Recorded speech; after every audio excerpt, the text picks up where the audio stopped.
Let's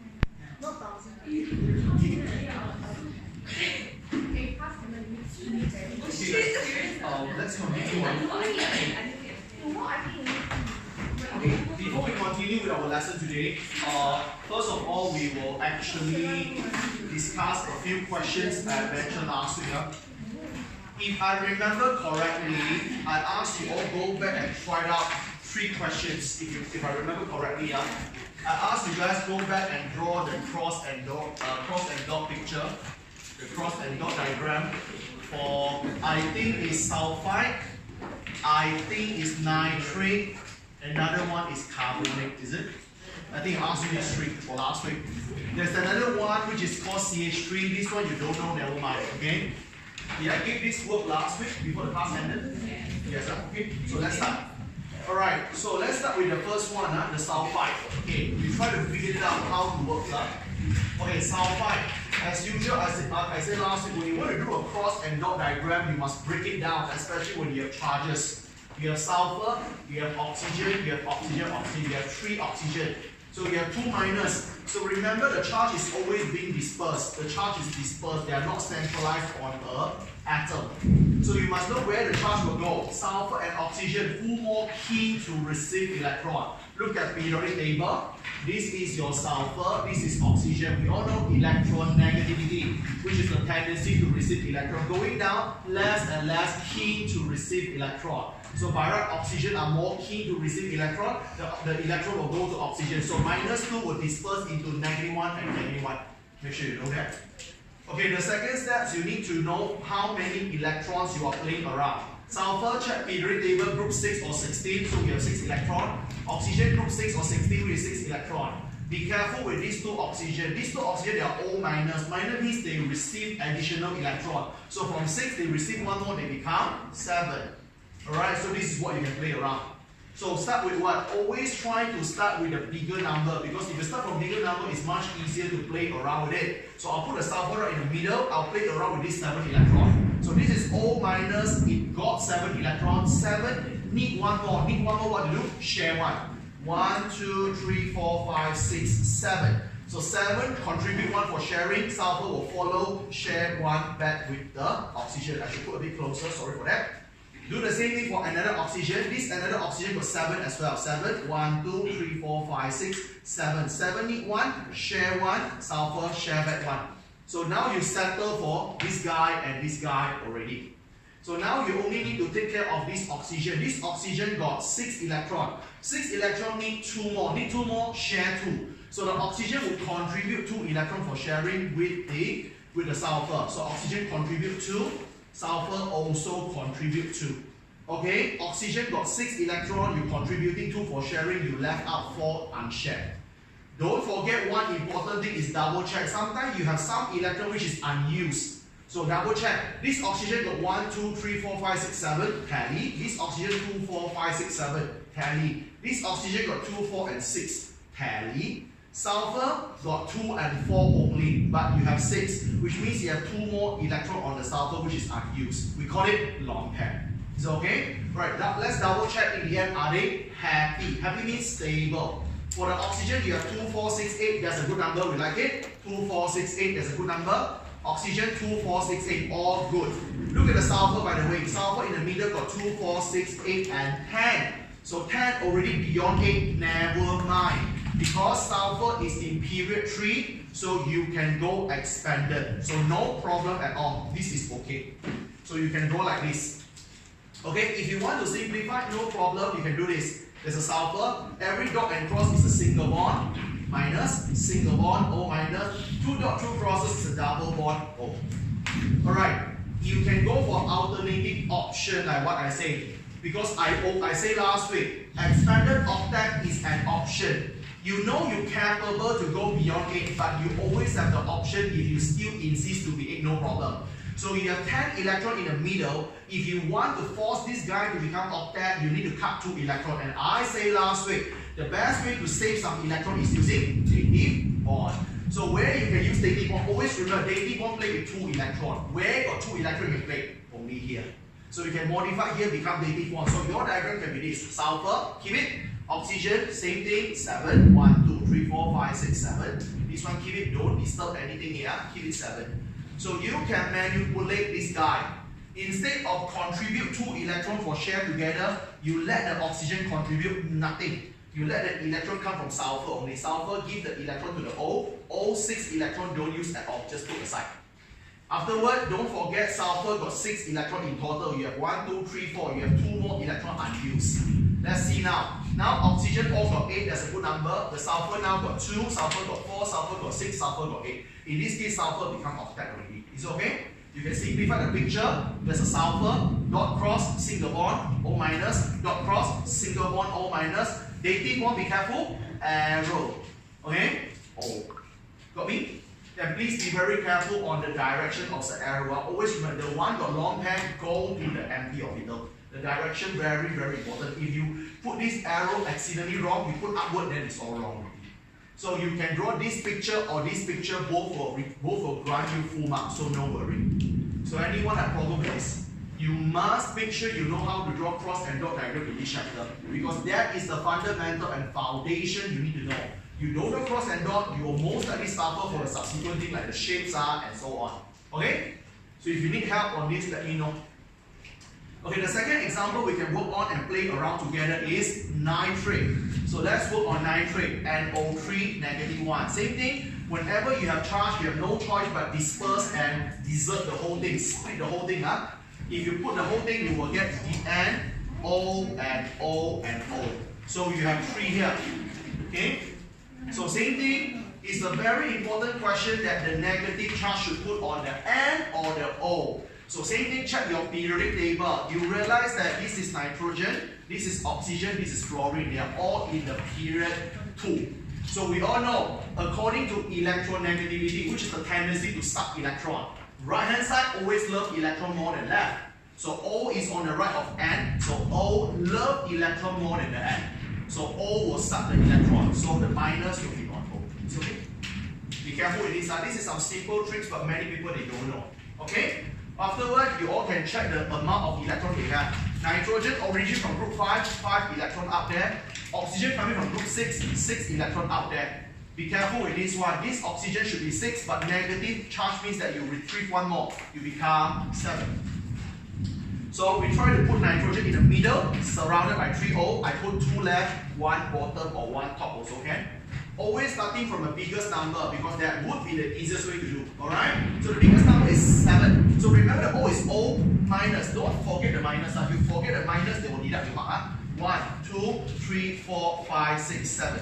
We know 7 need 1 more, so it will contribute 1. Hopefully the nitrogen give them back 1. Settle. Okay? So this 7 settled already. Let's focus on another oxygen that has 6 electrons. Oxygen got 6 electrons, 6 need 2, you need 2, share 2. Oxygen contributing 2 for sharing. Okay, nitrogen will contribute back 2 electrons for sharing as well. Now, oxygen got 6 electrons, you use only 2 for sharing, 4 more unshared. This is all good, but I want you all to be careful with the last thing. This is where many people do mistake. Look at here. This oxygen still got 6 electrons. By right, you need 2 more. You need 2 more. Theoretically, you should share 2. All good? Come on, let's go for it. You share 2. So nitrogen return the favor, will share back 2 with you. Oxygen got 6, so you have 4 more. Everything looks perfect, but double check first. Oxygen 2, 4, 6, 8, good. 2, 4, 6, 8, 2, 4, 6, 8. Oxygen all fine. Nothing wrong with oxygen. Now look at the nitrogen. Nitrogen now is 2, 4, 6, 8, and 10. Theoretically, 10 is good, expanded octet, but not for nitrogen. Why? If you check your periodic table, I said before, who can do expanded octet? Period 3 and onward. Nitrogen, if you all check, period 2. Period 2 maximum capacity is 8. There's no chances you go 10. You got me? So you know something wrong here. You already go too much, you go beyond 8 already. You need to cut down something. You have 10, you need to cut down 2, and we know the best way to cut is dative bond. Let's put 1 dative bond. So again, we have 3 oxygen. The dative bond should go to which one? Must be those who have 2 electrons. Get it? So I can use either one of the oxygen change with dative bond. Let's say here, these 2 electrons, the one up, put it back here. So only nitrogen do the contributor. So in the end, 2, 4, 6, 8, oxygen not affected, still a good number 8. But now, nitrogen 2, 4, 6, 8, all good. You got me? Alright? So this is what you should do. Okay, the simplified diagram can be this. Nitrogen, daisy bonded, single bond O, dot cross, single bond O minus. Don't forget the charge, guys. If there is a charge, don't forget the charge. Okay? 2 dot, 2 crosses, double bonded, and O. End of story. Okay? This is what you all need to know. For me, this is one of the most essential skills in this particular chapter. So you all really need to know how to draw a basic cross and dot. Why? Normally after cross and dot, you will link with something I will teach you all later on today called shapes. You must know the shapes. If you cannot do this thing, no way you can do your shapes. Trust me. Okay? So make sure you all know this. Settle. Finish. Okay, anyone have problems so far on this? So I hope you all understand why just now the sulfur got 10, I'm happy. But now nitrogen got 10, I say cannot. You all must know that, okay? Because if you more than 10, you are expanded octet. Not everyone can do. Only period 3 and onward can do expanded octet. Okay, I hope all is good. Okay, now we will go on with one more question, which is carbonate. CO3 2 minus. Again, when you have a molecular ion, you have a charge, you must insert the whole thing, you must split the whole thing. A carbon, an O, and an O, and an O. Same question here. You know the 2 minus need to put on the oxygen of carbon. The question is who? Same thing, check periodic table to see who love electron more. So if you check periodic table, this is carbon, which is in group 4, this is group 5, and this is group 6, which is oxygen. Everything on the right hand side will be more keen to receive electron than the left. Understand? So in this case, the one who loves electron is O. Therefore, you know if you want to be minus, you need to suck electron. The one who suck electron must be O. So 2 minus, remember you cannot put 2 minus on the oxygen. You must disperse the charge. Must become -1 and -1. Be careful. So now let's play with the electron as well. Carbon is in group 4, therefore 4 electron. Oxygen is in group 6, therefore 6 electron. Oxygen by right 6 electron, but you are negative. Negative means you receive electron. 7 receive 1, you got 7. 7 receive 1, you got 7. All this number. Let's draw it up. A carbon and 3O. Carbon in the middle, sandwiched by 3O on the side. So always start from a bigger number because it's easier to play. This oxygen is O minus, so don't forget your charge. So O minus got 7 electrons. 7 need 1, share 1. 1, 2, 3, 4, 5, 6, 7. So 7 need 1, I put 1 for sharing. Carbon will follow back, share 1 also. This oxygen also has 7. 7 need 1, they contributed 1 for sharing. Carbon do the same thing. Are you with me? Okay, the last thing is here. This particular oxygen. This oxygen, theoretically what happened? Theoretically, oxygen you have 6. You have 6 electrons, you need 2. Need 2, how to get it? Share 2. So share 2, oxygen share 2, carbon return the favor, share back 2. Oxygen got 6 electrons, you use 2, you have 4 more unshared. In the end, make sure nothing left out. Oxygen, 7 and 7, makes sense. This oxygen got 6, makes sense. Carbon got 4, 1, 2, 3, 4. No lone pair already. Okay, in the end, check, are they happy? Oxygen 7, 8, oxygen 8, oxygen 8. All 3 oxygen, they are happy, they are stable with the 8. This carbon got 2 here, got 2 here, 4, got 6 and got 8. 8 is good. Clear? That's it. Okay, so this is what you need to know. Okay, it looks hard in the beginning, but once you get the key, once you understand the concept, it's easier. You got me? Some of the school, they give you this as a homework, but they never teach you the rules. They never teach you who can do this. They don't teach you. They expect you do the exercise, you know everything. No way. Very hard. Okay? So they have to guide you on this thing. Okay, so settle. Settle. Okay, now I'll teach you the next one.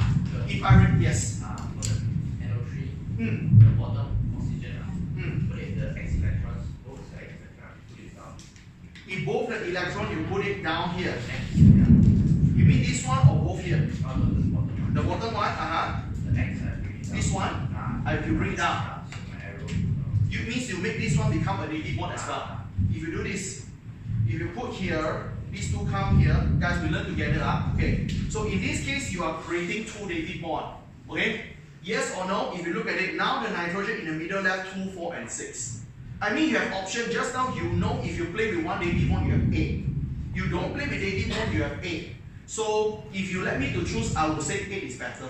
You got me? So the idea is, when you can get 8, try to go for 8. Understand? Unless you really cannot go for 8, then no choice. Are you here with that? That's a good question. Okay, so in this case, why I don't put these two crosses here to make 2 repeat bond? Why I don't do that? Because if I do this, now my nitrogen got 6. Not good enough. Okay? Because I know nitrogen got chance to get the 8. I go for 8. Okay? Good one. Alright? Okay, last week, if I remember correctly, I don't teach you about positive ion, right? I don't teach you positive ion, right? So let me teach you. And again, take my words for it. Positive ion, you know it's good, don't never ion. Because they seldom ask. They always ask you the negative ion. Positive ion, the chances to ask is less than 10%. Very low. Okay, very, very low probability they will ask you positive ion. Huh? So let's do the positive ion here. Okay. Same thing, when you have the charge, you have to disperse the whole thing. So you have a carbon coupled with 3 hydrogen. Okay. So now let's look at this thing. How to do this? Okay, you know you have a positive charge, which means one of the guy here need to donate electron. Okay, let me write the original electron first. Carbon got 4 electrons, you all know, which is in group 4. Hydrogen, everyone know, is 1 electron. Guys, do you all know that hydrogen actually not belongs to any group in periodic table? Do you know that? Okay, hydrogen, although it placed on top of lithium, many people thought hydrogen is group 1. No, hydrogen do not belong to any group in periodic table. Get it? Okay, so this is the one. So I want plus. Plus means what? Donate electron. So the first question I need to know, carbon or hydrogen love to throw the electron? Okay, so same thing, you all can, there's a few ways you can do. Okay, donate electron a bit hard to predict compared to receive. Okay, receive electron very easy, always check electronegativity. Understand? The more electronegative would like to suck or take the electron. Okay, when you come to positive, it's more linear. Linear as in what? You have the full freedom. Which means I can let the positive on the carbon or hydrogen, no problem. Let me show you. If I put the positive on carbon, so positive means what? Donate electron 4, donate 1 become 3. Let's see, make sense or not? Okay, so carbon C. Okay, hydrogen 1, 2, 3. Remember, carbon is positive, means carbon here, look at the charge. Carbon got 3 electrons, you think how you share? 1, 1, 1, makes sense, 1, 1, 1. When carbon share 1, hydrogen follow back 1, 1, and 1. Is it okay? Now you ask yourself, is it okay? Hydrogen got 2 called duplex. Duplex is stable. Why 2 is enough? Don't need 8. Hydrogen got 1 circle only. One circle. First circle 2 already full one. Look at carbon. 2, 4, 6. 6, not 8. Okay, we are a bit sad now. We don't get 8. Never mind. Okay, you don't get 8 doesn't mean you're unstable. I say stability not necessary to be so obsessed on number 8, right? Okay, if you are not yet 8 or you're more than 8, there is one way to check are you stable or not. Do you got pair? So you see carbon got 3 electrons, all 3 electrons found the pair. All 3 electrons found the boyfriend, girlfriend, they have the pair, although you are not 8, never mind, stable. You got me? Because no matter how hard you try, you trust me, you won't get 8 one. You won't get 8 at all. Clear? There is no way you're gonna get 8. Okay, now if I want this charge to be on the plus, can or cannot? Can. Guys, I say just now, for negative, we always need to check electronegativity to see who get the negative charge. Positive, we already linear one. Positive, you have the freedom. You want to put the positive at where? Up to you. Let's say I decided to put the positive at here. So positive means donate electron. 1 electron donated, you become 0. So let's do it. There's a carbon, come on, C. There is a hydrogen, H and H, there is a hydrogen. Come on, let's go for it. So carbon got 4 electron. Okay, so I want to play with carbon or hydrogen first. I play with hydrogen. Why? Hydrogen 1 electron, I don't need 1. Need 1 very easy to play 1. Hydrogen share 1, carbon share 1. Hydrogen share 1, carbon share 1. So this hydrogen settle, this hydrogen settle. Okay, now this hydrogen is 0. 0 need how many? Need 2. Only duplex. So this hydrogen need 2, but you don't have electron to keep people. You don't. Just normally what we do. If I want 2 electrons from people, me myself contribute 2 first. After all, but I'm 0 now. I cannot I have no choice. I must take from people only. Clear? They give bond. So hydrogen do nothing. They give bond. Carbon got 4 Here use 1. Here use 1. You use 2. You have 2 more unused. Come on, just plug in. Okay? You plug into this hydrogen. This hydrogen. Why this hydrogen so saturated? This hydrogen H plus. Okay? So at the end of the day, got different? No. Hydrogen still 2. Good. Carbon still 2, 4, 6. No different at all. You got me? So the moral of the story here is you're going to understand one thing. When you have negative charge or positive charge, you all need to disperse the whole thing like this. When you come to negative, you must know who will retrieve the electron. It must be the more electronegative substance. Understand? How you see electronegative? Same group. Bottom, don't like electron compared to top. If one left and one right, right love electron than the left. Make sure you all know that. Okay? But when you come to positive, the whole thing is much more lenient, whereby you can put the positive on any you want. You get the idea? So this is the one. And take my words, they seldom ask positive. They seldom ask positive. They always ask you negative. Okay, finish. That's what you need to know. So did everyone know how to draw your cross and dot now? Is it okay? Very important. I only can help you in two things. Number one, your concept not clear, come and ask me. That's what I can do you. Okay? After I teach you concept, you must be hardworking to do. Because when you do the exercises, when you do the question, you only have a better idea. Okay? Alright. But again, you must know your sequence. Your concept not there, how you do, waste your time only. So make sure you got your concept first. After concept clear, then only you do. Get it? Because many people very hardworking, super hardworking, but the concept wrong. You keep on doing something wrong, no point. So get the concept correct first, then only is the time for you to get hardworking. Okay? Alright. So settle huh? Okay, today I will teach you three things. Today, the first thing you all will learn is actually called sigma bond and pi bond. Okay? Sigma bond and pi bond. This is the first thing you will learn today. The second thing I will teach you today is called the shapes of the molecule. What kind of the shapes the molecule can have. We call it VSEPR, valence shell electron pair repulsion theory. The last one you need to know is the topic that most people don't like and most schools cannot teach. Hybridization. Seriously, I don't know why this concept is so easy, but many people cannot teach one. This is a very, very easy concept if you know how to do. Three things, today we learn three things only. Okay? So the first thing we will learn today is called sigma bond and pi bond. Sigma bond and pi bond. So first of all, I don't want you to get confused. When many people say, oh my god, got bond again. So many bonds for this chapter. Guys, sigma bond and pi bond, they are covalent bond. They are still covalent bond. It's just that we learn in more detail. Okay, the first thing I want you all to know, sigma bond and also pi bond, they are not mu bond. So they are actually covalent bond. Okay, they are still covalent bond, which means that they are still sharing their electron. So the only difference between them is what? The only difference is that, okay, why there is a sigma and pi bond?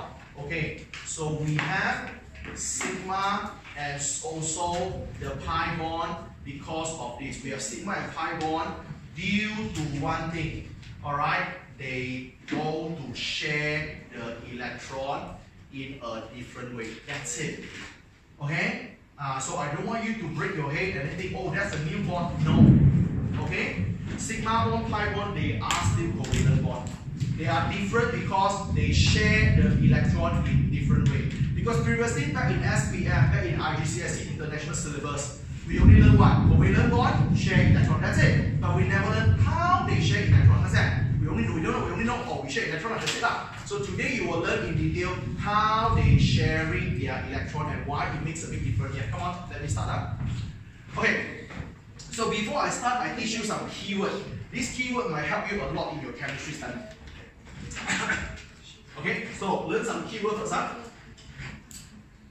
Okay, covalent bond need to share electron. So when you share electron, you might have two possibilities. The first one called sigma bond. The symbol, you know sigma, right? In your standard deviation, the chapter statistic. Sigma. Okay? After that, you have pi bond. So the pi is this. Remember, the name is just a pi bond. It got nothing related with the pi that you know, 22/7. Nothing to do with that. Okay? So you don't need, oh, what is the bond? 3.142 watts only like. Clear? Alright? It's just a name only. Alright, I want you all to remember a keyword. Okay, this keyword might help you all a lot later on to summarize what's happening. The keyword is here. Sigma bond, I want you all to remember one thing called direct overlapping. You can remember as direct overlapping, or you call it head to head. Yeah, you call it head to head overlapping. This is number one. Pi bond, you call it sideways overlapping. Sideway overlapping, in the other words, you all can assume it as called side to side. Okay, side to side overlapping. So I'll teach you the difference and I'll teach you how to see first. Okay, I teach you how to see sigma bond, how to see pi bond first. Then only we learn how to make it. It's very important for you to see. Okay? So I show you some example first. Normally how they ask you in your AS exam. Then only I come back to teach you. Okay, this is a question that came up in the real exam paper. You don't need to do first. Let me share with you. I will show you how they set up a trap in this paper.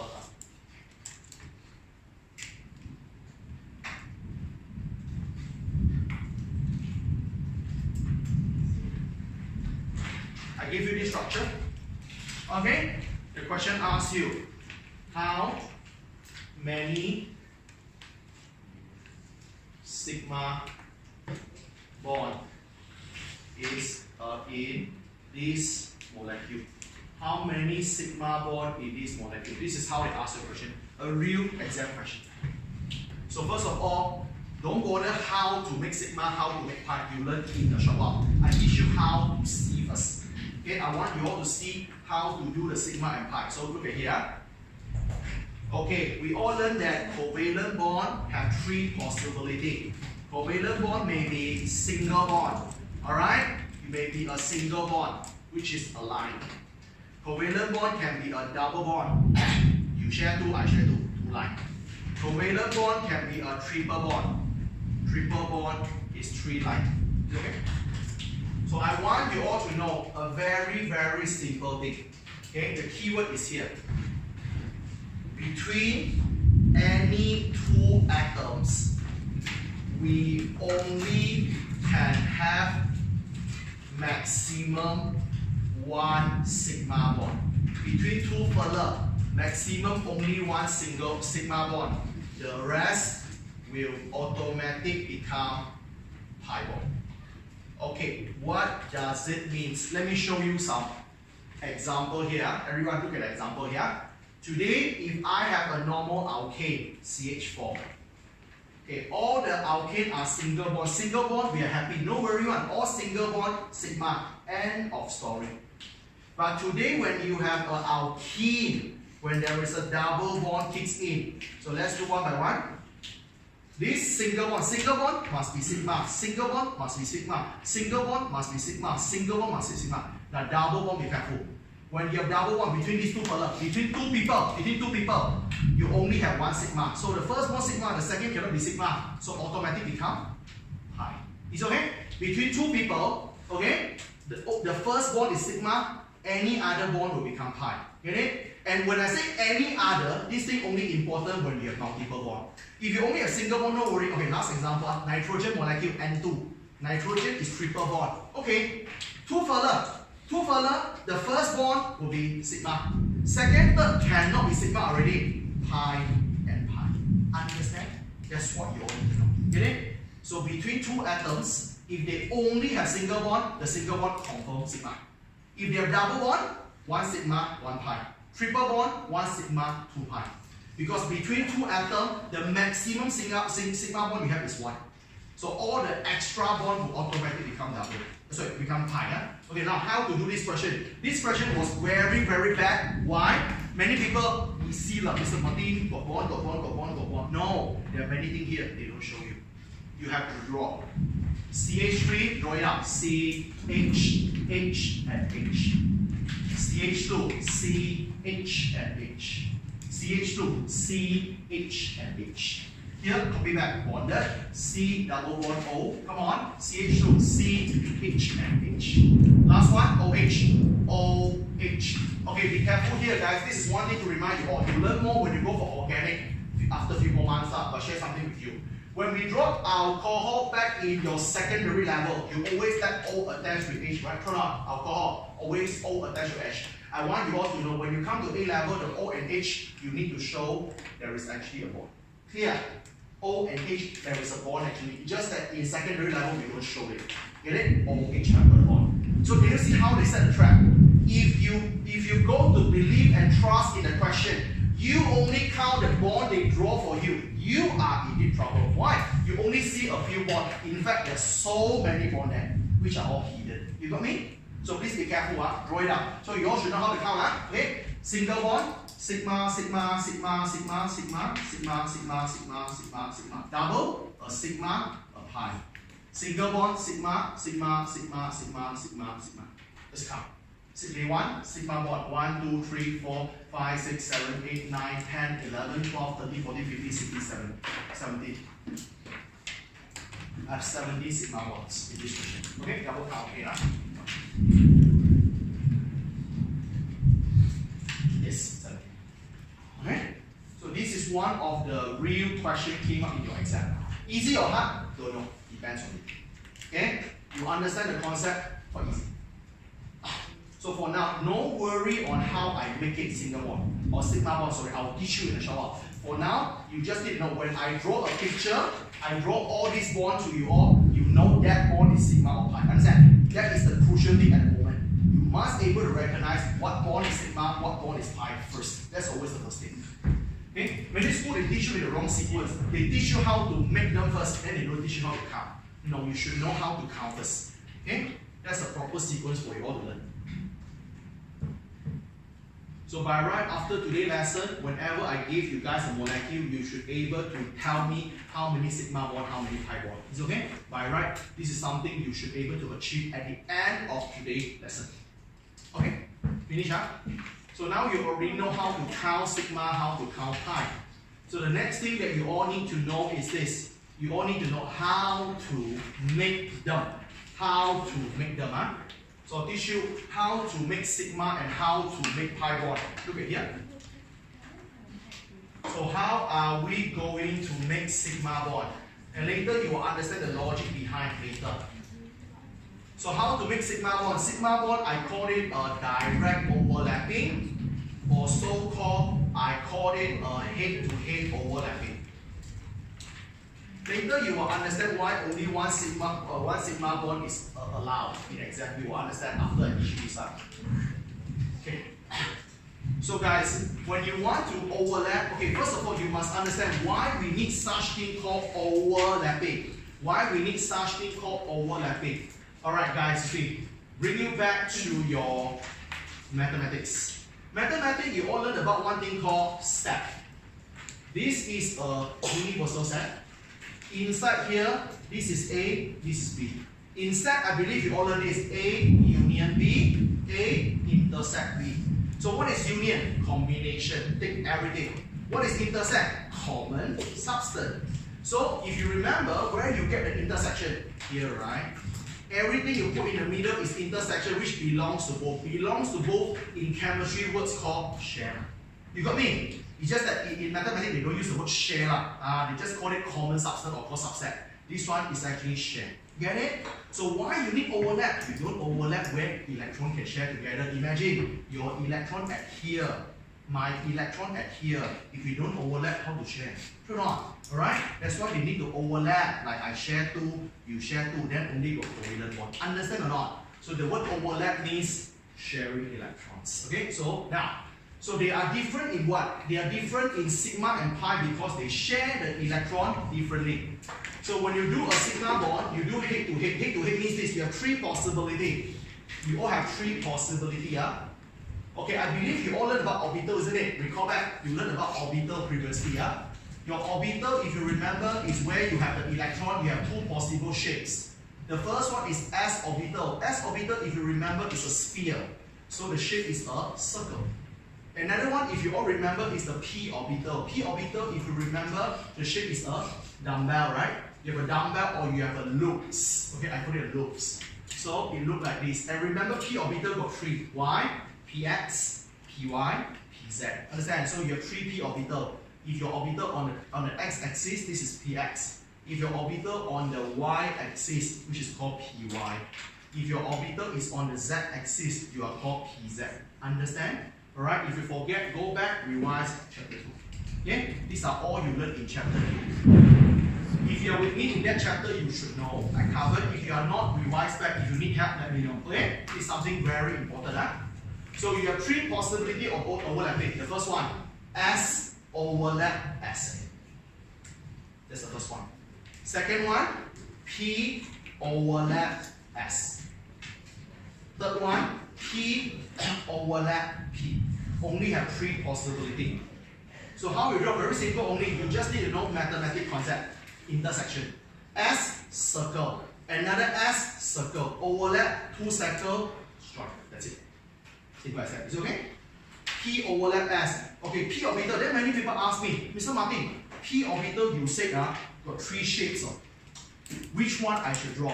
You see which one easier to draw? S orbital is circle ma. You want to overlap with the circle.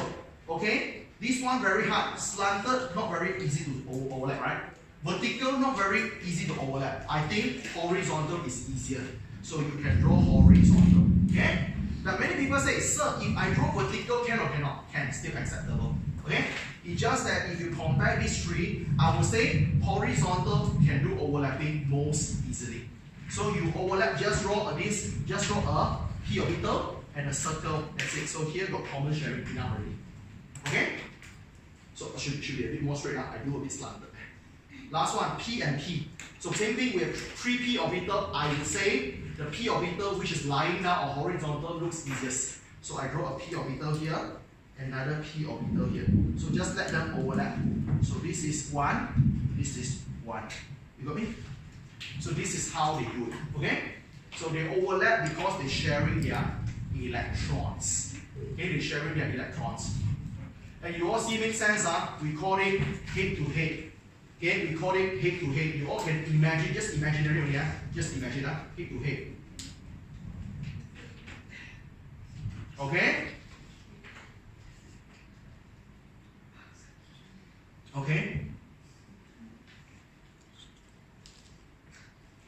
This is head to head overlap.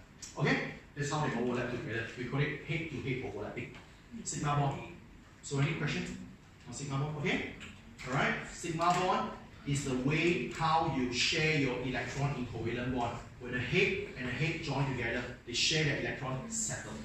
You will get a better picture when I teach you pi bond. Then you can see the difference. Because if I only teach you one thing, you cannot see the difference yet. Let me teach you pi bond. Now, pi bond is actually where many people having a hard time to tell you or understand. Okay, I think we have some atomic model can help us a bit. Like a little. Okay, so show you here. Now, I will teach you how are you going to make some of the thing called pi bond. Okay guys, I need your full attention for 5 minutes. Listen carefully. Because pi bond is where I realize a lot of students get lost.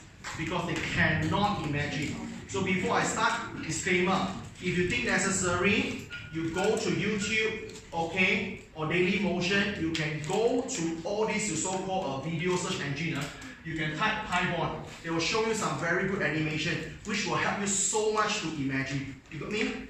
Why I say chemistry is hard? Because I think I told you in the first class, chemistry is hard. If you ask me 3 science subjects, I will say chemistry is the hardest. If you ask me, although I'm the one who teach chemistry. Why? Because for chemistry, you are learning something you can't see. Okay? You see, I guess a simple thing, man. You learn about physics, okay, you learn about force. You don't see force, right? But you know what is force, right? You learn about wave. You can see wave what? Got it? Alright? You learn about bio, respiration. You don't see respiration, but you know respiration is ongoing. You breathe in, you produce energy. You got me? Same thing. Chemistry, I teach you atom. You see atom, right? No, do not. You're learning something you won't see. Here, electron, you never see.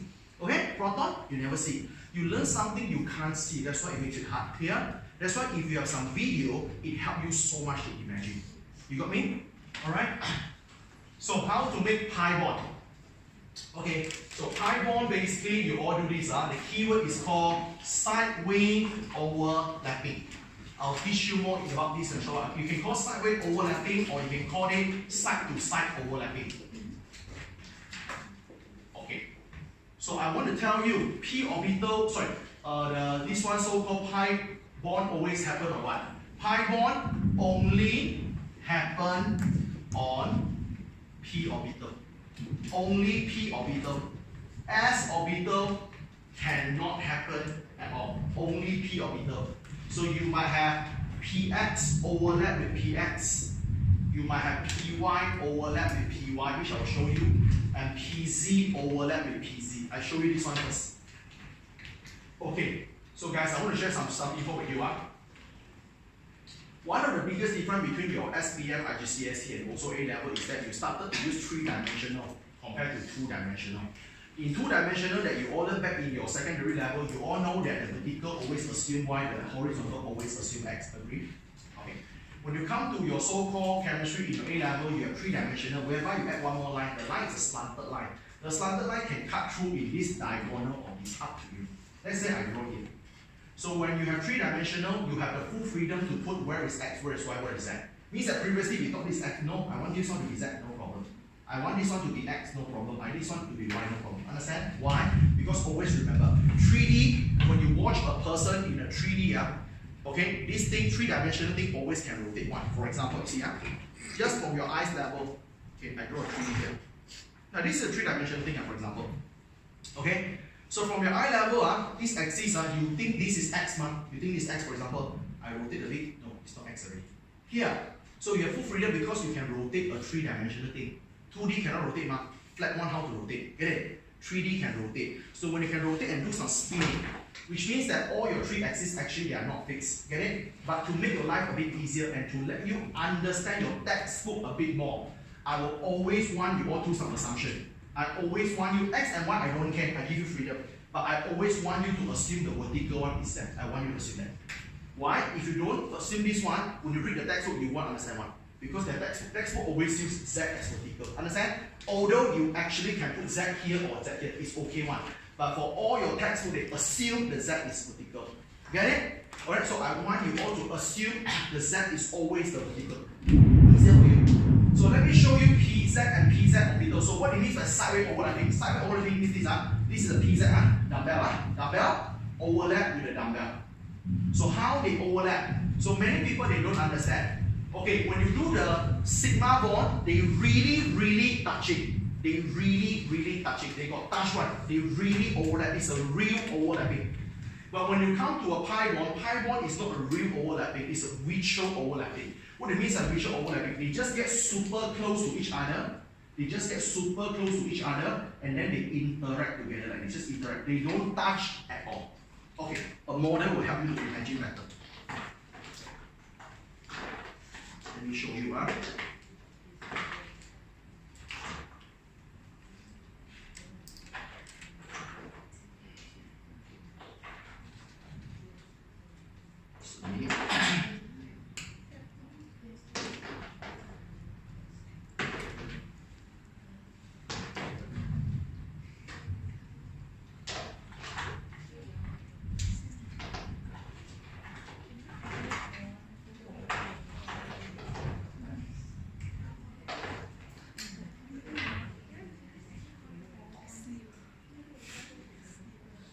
Okay, next one here, come on, show you.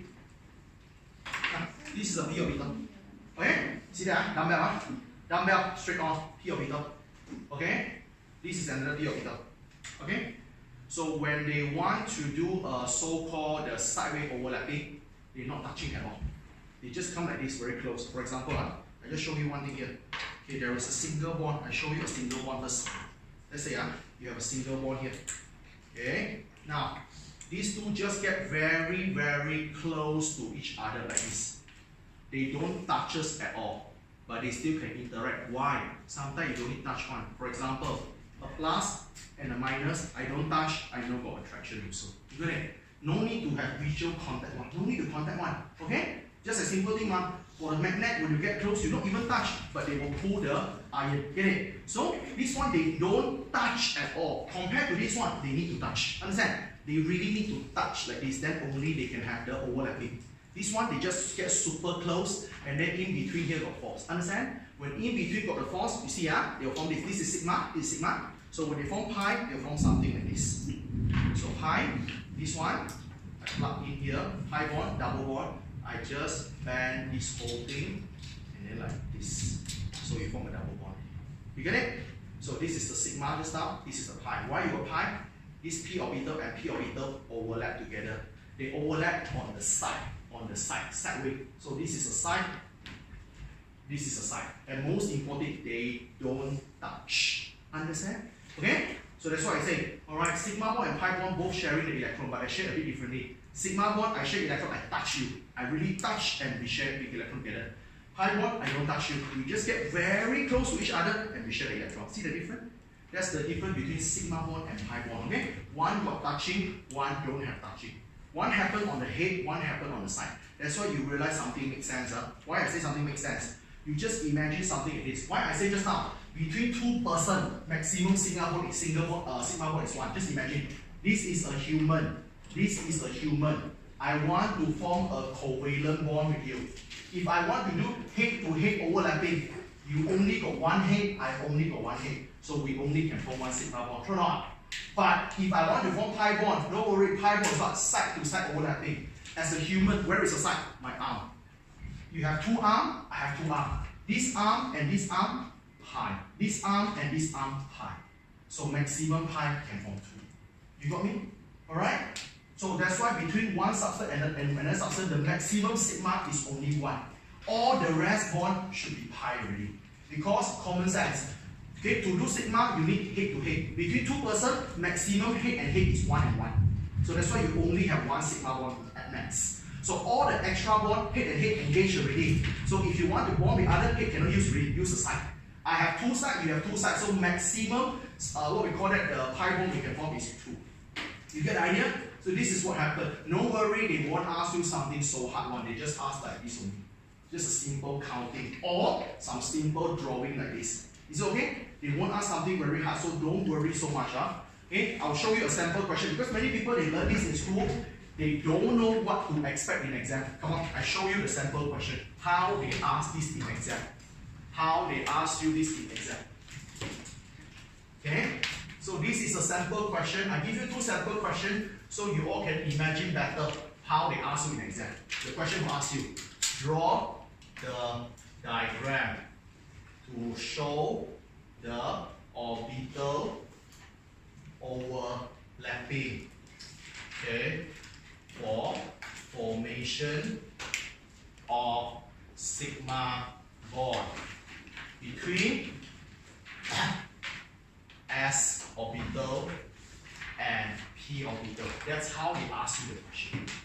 So quite easy lah. Sigma bond S and P. S, P, overlap, S, P. Finish. Okay? So S and P overlap, this one, S, P. That's it. That's how they ask you the question. Okay? Another one way they can ask you the question is this. Let's say how they ask you the pi bond. Okay, the question asks you another one. This is another sample question number 2. Sample question number 2. Same thing, the question asks you to draw the diagram to show the formation of the pi bond, okay, between your p orbitals. So how you do the p orbitals to do the pi bond? Pi bond sideway overlap. Sideway can be px, px, py, py, pz, pz. There are 3 answers here, but I will encourage you to draw pz, easy. So how to draw pz? This is 1. This is 1, pz, pz. When you come here, guys, remember, don't touch, don't touch, don't draw this. Don't draw this, okay? Don't touch. Just draw something like this. Here. Which one? Oh, this one is equal, sorry. This is equal. Yeah, sorry for that. Don't touch. Just draw. They are very close to each other. On top and bottom, do some shading like this. You can shake gently or you want to shake vigorously. Also can. No problem one. As long as you do shading. And don't let them touch. Don't let them touch. Okay? So apart from PZ, is there any possibility? Yes, you can PX, PX, but make your life easy lah. Do PX, easy lah. If you want PX, PX can. Assume your PZ is here. Assume your PZ is lying down. Your PX, another PX lying down. So when they merge together, don't let them touch. Okay? At the end of the day, just shading and just do shading. Yeah? Let's say PY is slanted and slanted. You will see this thing again when I teach you hybridization in a short while. Slanted, shading and shading. That's it. Okay? No touching at all. Okay? Pi bond is just that they share the electron by getting very, very close to each other. You got me? Alright? So you all can imagine something like this now, okay? Alright, it's a little bit more related with the relay of this. You see, previously, let's say if you go into a house or so-called you stay in condo or any places which is gated and guarded up. You have your access card, you got it? Your old access card using sigma bond, whereby your card need to touch the detector or sensor. Now the new one, they're using pi bond. No need. This is detector, my card is here. Got it? No need to touch. Just get close already, can go in. You got me? That's the difference. Okay? They still have interaction, but no interaction how to turn on the bar, let it go in. Still got interaction. The difference is that do they touch? See the difference? Okay? So this is what you all need to know, sigma bond and pi bond. Make sure everyone understands, okay? At the end of the day, sigma bond and pi bond, they are covalent bond, they are different because they share the electron differently. Okay? Get a picture? I feel amazed, some school can teach you in 10 minutes. So amazing. 10 minutes teach what? Here, nothing. Alright? Very hard, they can teach you in 10 minutes. Okay? You see this thing, you teach almost an hour already. Okay? So now, let's go on a bit. So now I'll teach you the second thing which is called shapes. Okay, the shapes of the molecules. Alright, so I will tell you what is the shapes of molecule, what you need to know, and the concept behind. So everyone, look at here first. The second thing you all need to go is shapes of molecule. Okay, many people they misunderstand, you know. Many people they misunderstand, they say, sir, molecule got different shape, right? I thought molecule is atom, is circle. The circle is atom. The circle is atom. Okay? Uniform molecule can be different shape. For example, this is something you learn. The molecule can be like this. Okay? The molecule can be like this. Okay? Your molecule can be very, very different shape. Yes, the atom is ball shape, that's true. Many ball shapes connect together, you can form many different shapes. Yeah? So, first of all, you must understand why molecules have different shape. I give you a table first. and tell you what is important. Okay. So, first of all, you must understand why molecules. Okay, this is the shape first. This is a bond pair, and this is a lone pair. I'll tell you in detail about this. Please be careful. And then this is the shapes, and then this is a bond angle. Okay, many people ask me, sir, do I need to memorize the list? Sorry, you need to. Okay? If you are a person who are very weak in memorizing, a very simple but very stupid method to do is that you copy. This table, you copy every day. You copy for 1 week, you will dream about it. Yeah, alright? Seriously, you copy every day, you won't able to forget one. Okay? Okay, one problem is this, guys. Many schools, they give you too many things. Last time I saw a student show me, total here got 60. I said, wow, it's crazy, 60. Okay, my one how many? 7. Okay, sometimes they teach you too many, no need one. Okay, so the first one is here. Okay, I write down first, then I explain.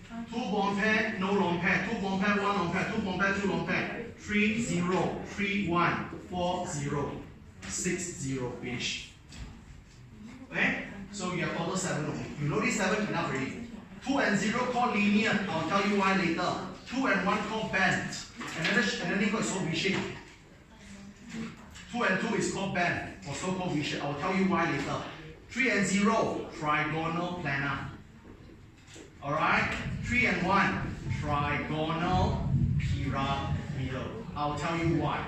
4 and 0, tetrahedral. 6 and 0, octahedral. Angle, I give you quickly first. Don't bother this one, I'll explain later. 180. 2 and 1 depends. Less than 180. Angle don't know. 2 and 2 depends. Water 104.5. Hydrogen sulfide 98. Trigonal planar 120. Trigonal pyramidal 107. Tetrahedral 109.5. Sorry.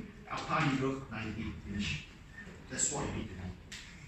Okay, so one very important thing is that you must know this table. Remember, if you feel memorizing very hard, copy a few times. It really helps you all so much in memorizing.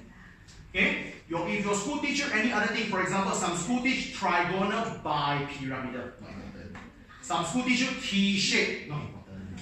Some school teach you seesaw, not important. Okay, You know these shapes enough already. Okay, for the AAS exam, you know this 7 is good enough already. Okay, seesaw so far never asked, T-shape so far never asked, trigonal by pyramidal. Okay, about 18 years asked one time. Don't waste your time lah. Yeah, alright. So focus on this one will do. Alright, that's why I say your school will give you a long list. Okay, not to say wrong lah, unnecessary. Unnecessary. Guys, for me, the idea very simple lah. Okay, if I'm too free, then I remember lah. Okay, but the problem is that A level got so many things to learn. Okay, so I think I should learn the important one. Clear? So these are the only 7 you need to know. Okay, I will teach you all a few concepts first. I'll teach you a few concepts and we will learn how to do this. Okay, let's first of all, I want to share with you all, okay, what is bond pair and what is lone pair first. Okay, and how are you going to count? For your bond pair, is actually a pair of electrons involved in the bond. Okay, a pair of electrons involved in a bond. You don't care the bond is single bond, double bond, or triple bond. And I want to teach you how to count. Okay, this is very important, guys. See, Alright. If you only want to count, okay, if we go to count bond pair, if we want to count bond pair, I only want you all to count sigma bond only. Alright? Which means I give you a 3 example here. Let me give you 3 examples. First one, carbon dioxide. If I go to count C, double bond O and double bond O. If I go to count BP, bond pair, LP, bond pair. Okay. So if you count bond pair, many people say 1, 2, 3, 4. 4 bond pairs. That's wrong. You got me? Count sigma only. Sigma pi, sigma pi. So actually your bond pair is 2. Get it? Because like what I say, okay, this is not true one, but I say only pi bond is fake bond. Here, they don't touch.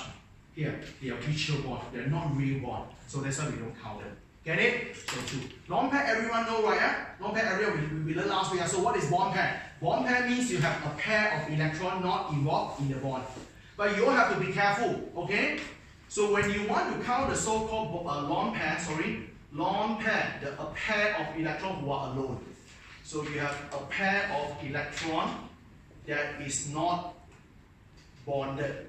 So when you have 2 electrons, the 2 electrons not bonded called lone pair. Many people when they count lone pair, they count wrongly. So I want everyone to know this. I want you all only calculate or so-called go to count the lone pair only on the central atom. Always count the lone pair for the central. Means that for this question, I only count bond pair and lone pair for the carbon in the middle. Don't go to count the lone pair, bond pair on the side. No need. Just count on the central will do.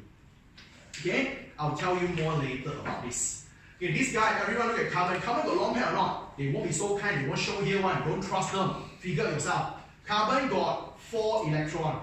So double bond means you share 2 here. Share 2, no more.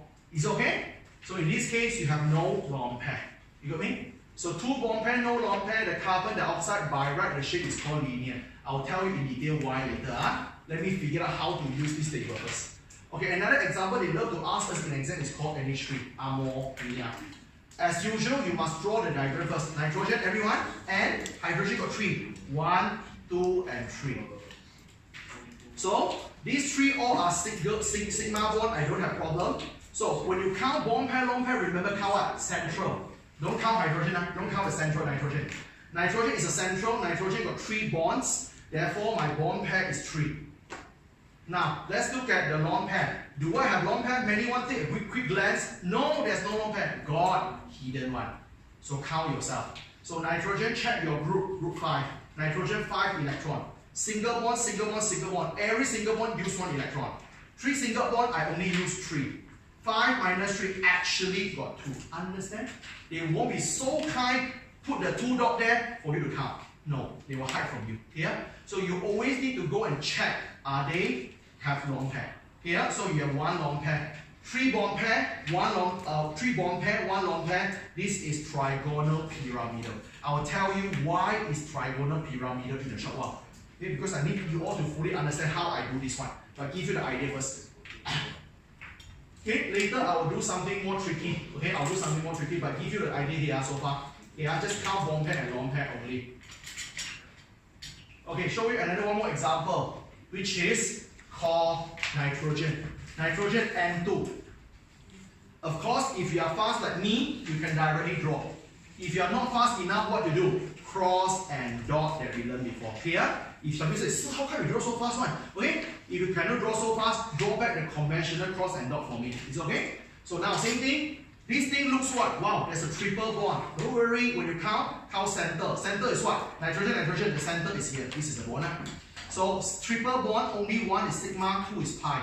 Are you okay with that? When you count what? Count sigma.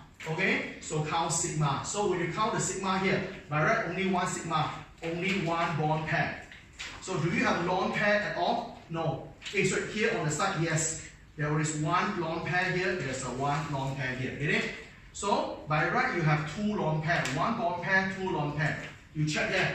Got such thing? No such thing. No shape. Understand? No shape. Can be no shapes one. Okay? It is just a straight line only. No shapes. Okay? So this one, there's no shape at all. So they won't ask you. The shape can change all the time. This one. No shape means the shape can keep on changing. So not in the syllabus, so no worry. Just show you sometimes they give you some weird thing like this. Huh? Okay, now I will tell you why. Why molecules have different shape. Okay. So the next thing we will learn is that why molecules have different shapes. You all must know this. Huh? Why? Although it's not compulsory to memorize, but if you know the concept is better. Why molecules they have different shapes? Okay, all the answer lies at here. The answer is all called minimize repulsion. That's it. So your molecule distort here and there, bend here and there, because they want to minimize repulsion. Okay, why got repulsion? Look at here. There is always three types of repulsion force. Three types of repulsion force. The first one is that lone pair and lone pair. Lone pair, lone pair. The next one is bond pair and lone pair. The third one is bond pair and bond pair. Okay? So you all must know the strength of the repulsion. Lone and lone always have the greatest repulsion. Bond and bond always have the weakest repulsion. So I can give you a simple table, like a chart like this. Lone and lone, this one have the strongest or the greatest repulsion. Okay? And then bond and bond, you always have a weakest or so-called the lowest repulsion. Okay, so you need to know the repulsion here. Lone and lone always have a repulsion. A simple way to memorize is this. Lone, alone. Why you alone? Because you don't like people. Okay? So when you alone, normally anyone come to you, you push them away. Here, if you take them with you, by right, you won't bond. You're not alone. You got it? Lone and lone. Alone, they push people away because they want to be alone. So repulsion greatest. Okay? Bond and bond. Bond means what? I want to form something with you. I want friend. I want bond with you. So bond have a weakest repulsion. Understand? They like you to come, so they won't repel you. Get it? That's a simple way for you all to remember. Okay? Lone have a stronger repulsion. Bond has a weakest. Lone bond in the middle. Okay. So the idea is that you always want to minimize the repulsion. So how you want to minimize the repulsion here? So now I will explain to you all why you have such a shapes. Why you have all these shapes. All these shapes not be create for fun one. There's a reason. So last time there's a few of you actually come on Sunday class basically, but I cannot show you all the proper module. Today I have this module I can show you all. You can imagine better. Okay, now I will use that same example that I covered before. Okay guys, you see, look at here. 2 and 0. When you have two bond pair, one lone pair, you will form a linear. Why? Let me draw a picture here. Let me draw a picture here for you. Okay, let's go for something which is linear. You all can see here. Alright, now, carbon dioxide. Carbon dioxide, just now we decided that this guy is linear. And then the bond angle is here to here, it will be 180. Okay, why? Because if you look at here, in this case, what kind of repulsion we have? My question, do you have bond pair? I have. Do you have lone pair? No. So in this case, the only repulsion we have is bond pair and bond pair repulsion. So this O and O, these two, they don't like each other. There is a repulsion. So the best way for them to stay away from each other is what? Say example I used on Sunday class before. Okay, two persons, they don't like each other. Okay, I force them to sit in this classroom, so I want to make sure that they don't see each other at all. So the best way for these two persons that don't see each other at all is this. Okay, just let me have this. This is one person. I'm the C. Okay, I'm the C. I'm the middleman. There are two O, CO2. O don't like each other, so what happened? The best way for them to, what we call it, sit in this room is that one O sit here, one O sit here. Why? When one O sit like this, another one O back on me, sit over there, they won't see each other, correct or not? Alright? So when they won't see each other, it's good. Why? They don't like each other. Here. If you sit on corner, not good. Like let's say one guy sit on there, the corner. And then one guy, you sit on this corner, maybe you say, oh, they're far enough. Okay, no, I don't like each other because your eyes still can see him. Here, you hate this person in a way they don't even want to see him, although you see a little also don't want. Here, so the best way is that you sit like this, your back is facing each other, no way you will see each other, am I right? Because your back is facing each other, not the head, get it? So, why they need to do this? They don't like each other. So, to minimize any problem, so to minimize repulsion, they sit in this way. Make sense or not? So when you come to chemistry perspective, it's this. Okay? This is a C in the middle. They don't like each other. So one here, no problem. Am I right? If today they get near like this, not good. They get near, got repulsion. They get near, got repulsion. Understand? By doing this, the repulsion will be the most minimum. Are you okay with that? Get it? That's why the shape is called linear. And everyone knows from mathematics, straight line is 180. You got me? So everyone should know the reason. Why is 180 and why is linear now? You got me? Okay, now share something with you all. When you have two bond pair and one lone pair, the shapes will become a band. Okay, just assume the lone pair is this. Just assume, this is a lone pair. Lone pair plug in already. So that's a lone pair. So now in this case, you have two types of repulsion. Agree? One repulsion is what? Bond, bond. One repulsion is bond and lone. Correct? So there are two types of repulsion here. You all know that the repulsion between bond, lone is stronger than bond, bond. Understand? Alright? The repulsion between bond, bond is weaker in compared to the bond and lone. So then, same thing, okay? Come back to the same situation just now. Two person here don't like each other. One new person come in. This new person, these two guys don't like that person even more. You got me? Alright? Means that these two guys, they don't like each other. But as one guy come in, they don't like that guy even more. So what happened here? So in this case, the main priority is running away from that guy. Understand? Because you don't like that guy even more, you don't like the long pair even more. So they will run away from this guy even more. This guy is here, how they run away? So they will sit somewhere here because they hate this guy even more. So when they turn here, now they will see each other. I know they don't like each other, but they hate this guy even more. You got it? So in this case, what happened? If you come back to here, okay, initially we don't like each other, but long pair I don't like even more. We want to get away from this guy. Okay, cabut, come, bend. Get it? Bend. So now it's being bending. Got it? That's why the shape called bend, or we call V shape, because by right the shape looks like V, but this one bend a bit too much now. By right it looks like V because we bend a bit. You got me now? Alright? So why they need to bend here and there? One thing, repulsion. Get it? So this is the one. Okay? Touch another two more thing here. Trigonal planar. Trigonal planar got three bond pair and also no lone pair. Three bond pair, no lone pair. So by right, you only have bond pair. You don't have the lone pair at all. So there's only one repulsion, right? Bond bond. So bond bond. So now this you have three person. They don't like each other. Three person don't like each other. What is the best way to sit? One person sit here. One person sit here. One person sit here. They don't see each other. So if you look at it in the chemistry perspective, it look like this. Here. This over there. Okay? So you see equidistant, right?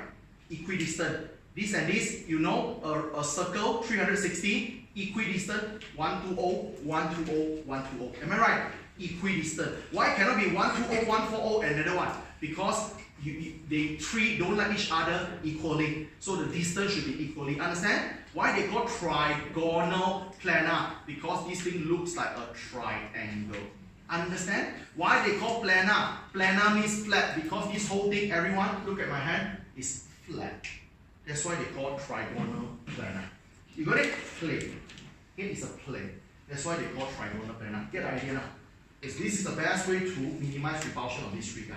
Okay? Same thing, 4 and 0, tetrahedral. When you are from IGCSE, you learn about tetrahedral before. If you are from SPM, you are not. Huh? Tetrahedral, the simplest way to remember, called chicken feet. Why? 1 up, 3 down. 1 up, 3 down. You look at chicken feet. So your tetrahedral look like this. This is your tetrahedral. Chicken feet. 1 up, 3 down. Okay? 1 up, 3 down. So 4 bond pair, no long pair. So you only have one type of repulsion, bond and bond. So this is how they minimize them. It's very hard for you to imagine, but you see, all the bond and bond 109.5, turn 109.5, turn 109.5. The angle all equally. Because only at 109.5, the distance for them is the same. Get it? Last thing, octahedral. Octahedral, 6 bond pair, no long pair. 6 bond pair, no long pair. Look at this. This is octahedral. 1, 2, 3, 4, 5, 6. 6 bond pair, no long pair. Equal distance all. You see any two person, what do you see? Right angle, right? See right angle of the bond? What's the angle? 90. See that? All right angle, right? I turn here also right angle, right? I turn here also right angle. So all are right angle, so 90. Get it? So this is what you need to know. So your task very simple. 3 things only. Number 1, must know this table. Number 2, must know how to count long pair and bond pair. Get it? Remember, double bond count as 1 bond pair because only 1 sigma bond. Triple bond count as 1 bond pair because only 1 sigma bond. Or some people ask me, Mr. Martin, what about dative bond? Same thing. Dative bond just count as 1. Get it? Alright? So you must know how to count bond pair and long pair. That's it. And the last one, you must know the reason why molecule need to turn here and there, make them into different shape. They want to minimize repulsion. Get it? That's what you want to do. Finish. Okay? That's what you want to know about molecule.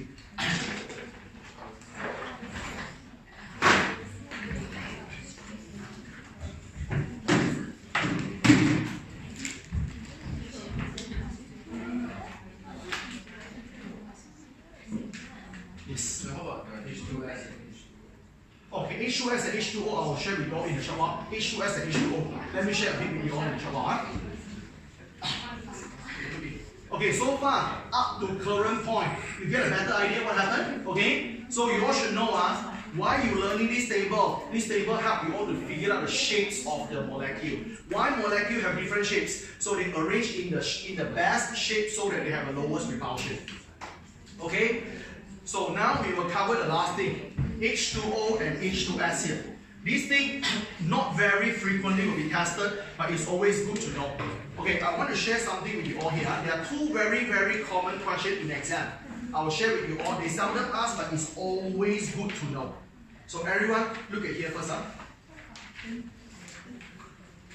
Okay, sometimes you will see that there are some of the molecules. Sometimes you have some molecule, you all can see they have exactly the same shapes.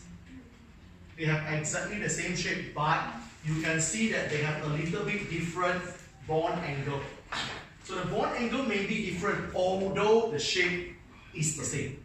The best example is this. There are only 2 scenarios they will ask you in exam. Super rare. The first scenario is water versus hydrogen sulfide. That's the first scenario. Let me share this with you. First of all, I want to prove to you guys that water and hydrogen sulfide has exactly the same shape. Let me prove to you.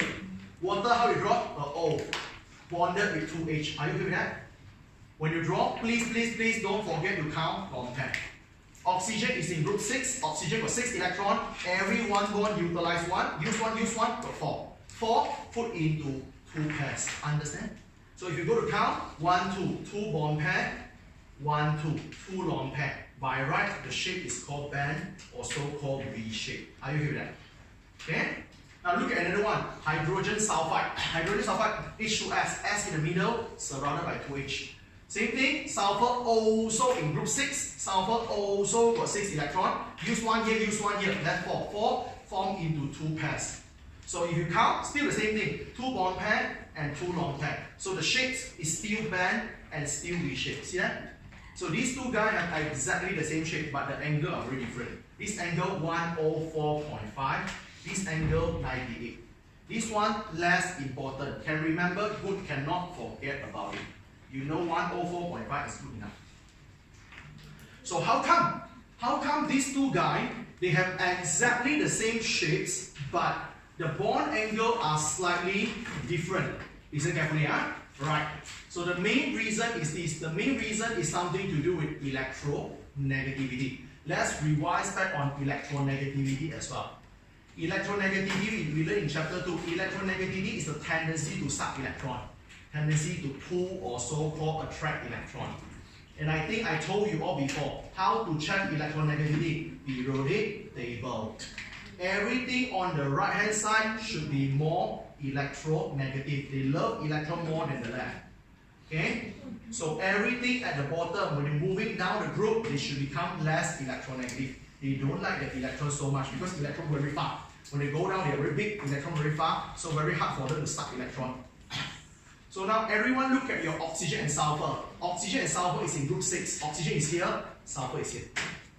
So you all can see yourself that sulfur is lower than oxygen electron. So which means what? Oxygen can suck electron more than sulfur. You got me? Right? Oxygen can suck electron more than sulfur because go down is less electronegative. So I want you all to imagine this. This one, we know every single bond stands for what? One cross and one dot. Agree? Yeah? So let me show you something here. I draw somewhere here. Everyone look at here. This is O, dot, dot, dot, dot. So here we know this thing is one cross, one dot. When you are very electronegative, the electron here will suck closer to you. So you have a dot and cross here, dot and cross here. It's very close to you. It's okay? Okay, now look at here. Hydrogen sulfide. Sulfur, H and H. Long pair. So here also have cross and dot, but sulfur not so electronegative than oxygen. So sulfur won't suck the electron close to itself. So the electron may be a bit far. Maybe the electron is here. So the electron not stuck so close to sulfur. Are you getting that? When you suck close to itself, what happens? When O is electronegative, when the electron very, very close together, when they stuck to the O. So when electron, they don't like each other, right or not? So what happened? Here we'll have some repulsion. So when the repulsion, this angle open up more. So this angle will open up even more. That's why 104.5. See that? Alright? Because when you pull all this electron, here you have the electron. When the electron come closer, they will repulsion, they will open up even more. This one, the electron very far, so they don't need to open already. So this is the main reason. Very rare they will ask like, but it's good to know. Okay?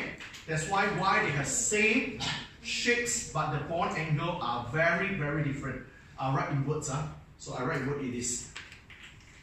O is more electronegative than S.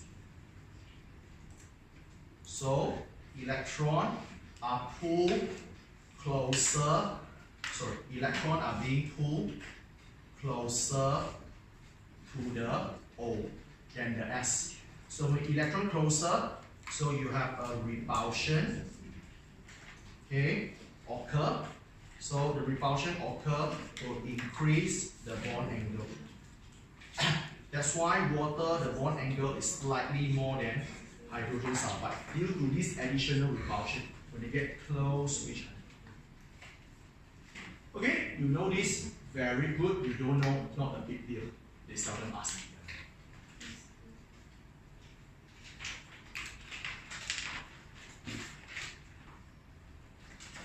That's why I say, if you can imagine, it's a bit better. If you need, you really can get all this education video from YouTube. There's a lot. There's a lot. You look at the video, you can imagine what's going on. It will help you a lot in to learn your chemistry. Okay?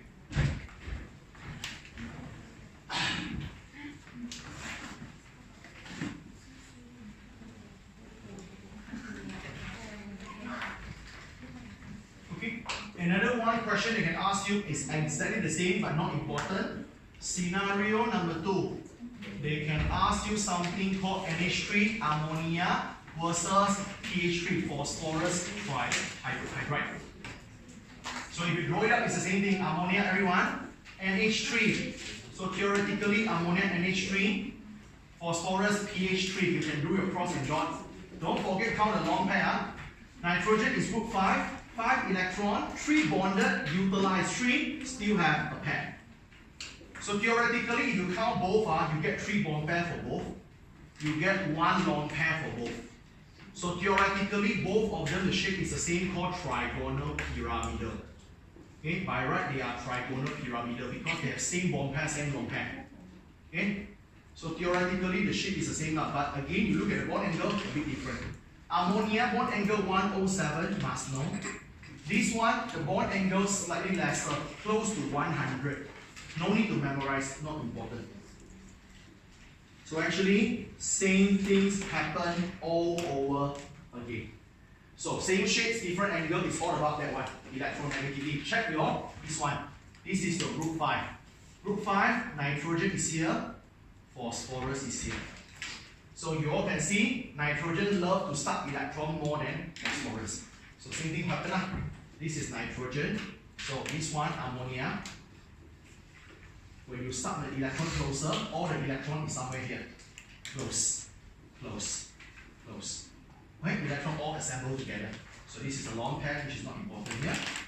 If you compare to your phosphorus, if you draw it up, it will be like this. There's a long pair on phosphorus here. So phosphorus not so electronegative, electron not stuck closer to phosphorus, a bit far, a bit far, a bit far. So you see the electron here, the distance not so close, repulsion not very much. This one, the electrons are so close and squeezed together each other, they don't like it, so there will be repulsion. So repulsion will occur. So with the repulsion, they want to chabut, they want to get far away from each other, the angle open up. That's why 107, angle a bit more. Okay, same thing, they want to go far to minimize repulsion. Okay, so this is the scenario whereby the shapes is the same, but the bond angle are different. The chances for this question is to ask in exam is very low, very low, but it's always good to know. Okay, since it's part of the syllabus, I think I have to teach you. But I'll be very honest with you, the way that the chances they ask this question are very low. They don't ask this a lot in exam.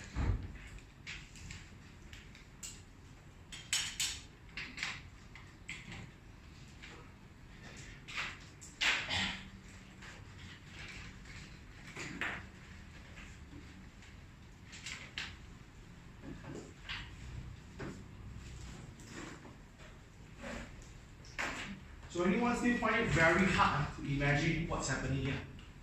Hope you all can imagine. You can imagine a bit better. Okay? So finish. This is the second objective for today. First objective settled, sigma pi.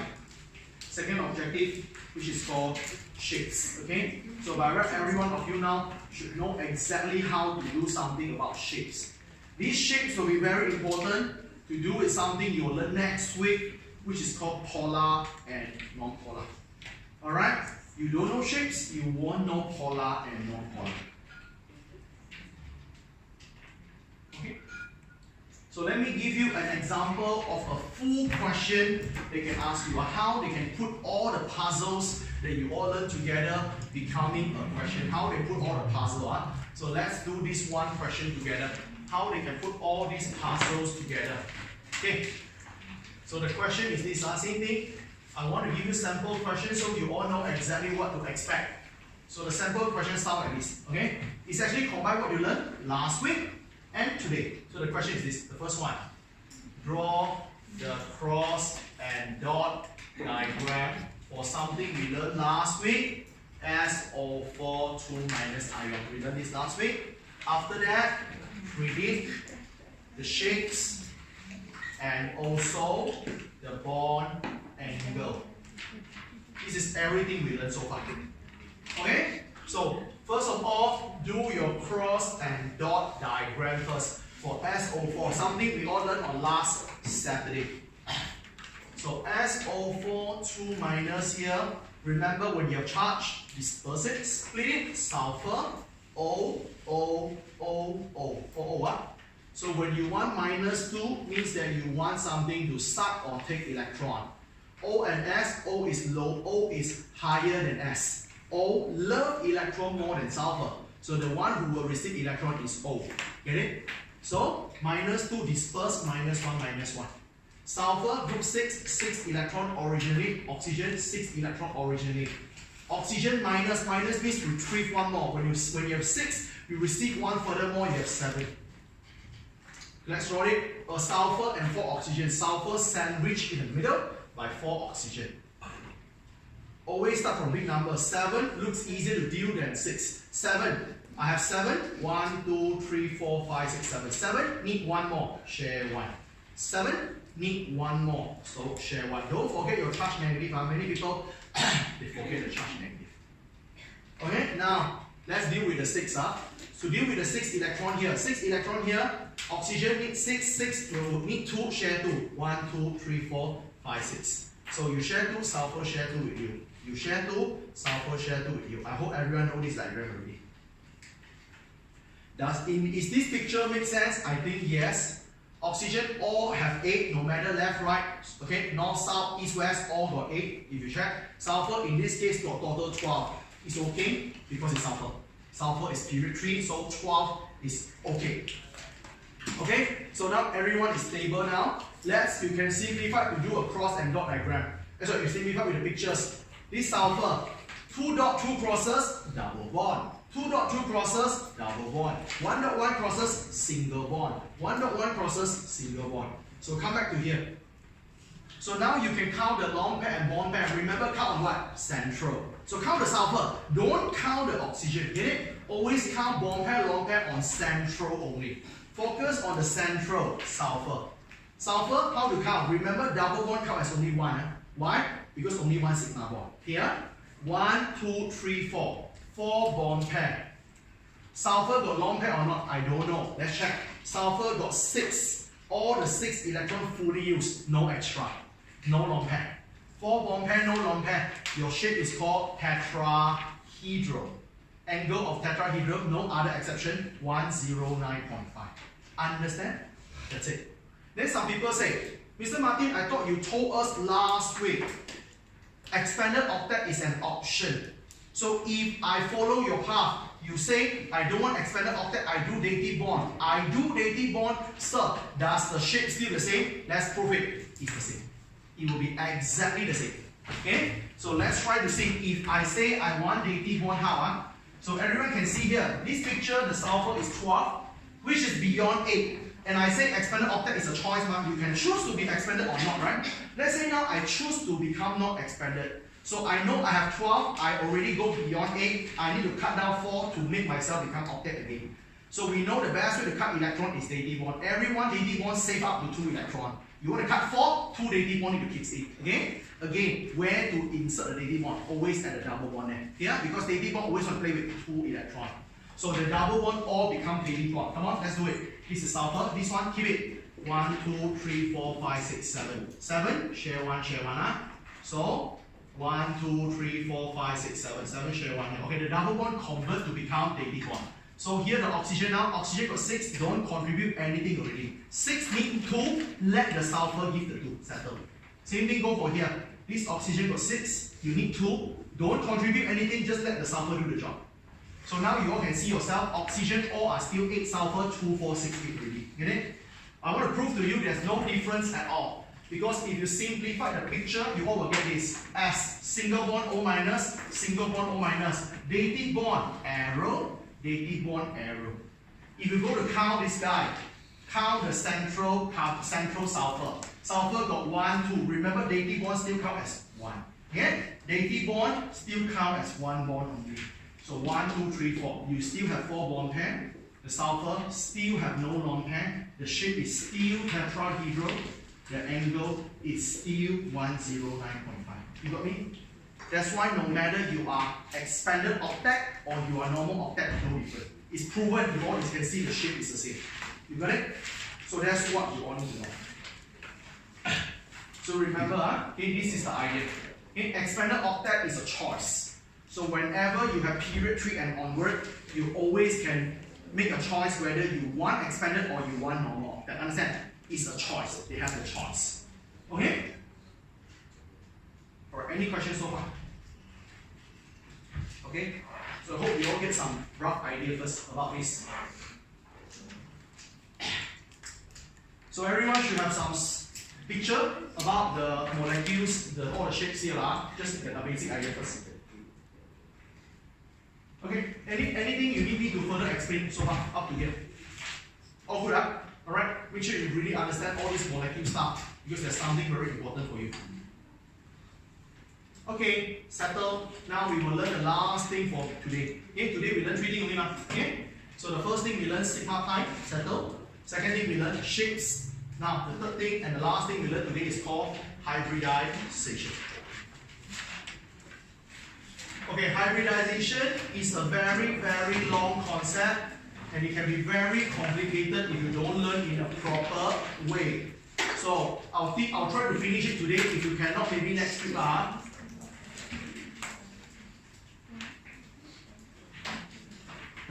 Okay, so there is a few things you need to learn, guys. We try to learn in a more systematic way. So there is a first question we need to answer. Don't copy first. The first question we need to answer is, what is hybridization? What is hybridization and why you do that? Okay, what is hybridization? Number 2 is you must know the type of hybridization. Okay. The third one is that how to decide your hybridization. Okay, the third one is how are we going to decide what hybridization we have, the type of hybridization.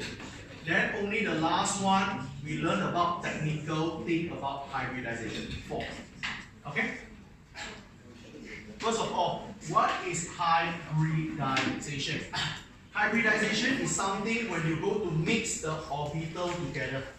When you mix orbital with different energy.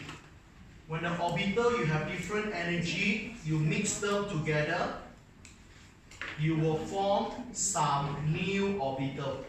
These new orbitals all will have identical energy. That's the thing.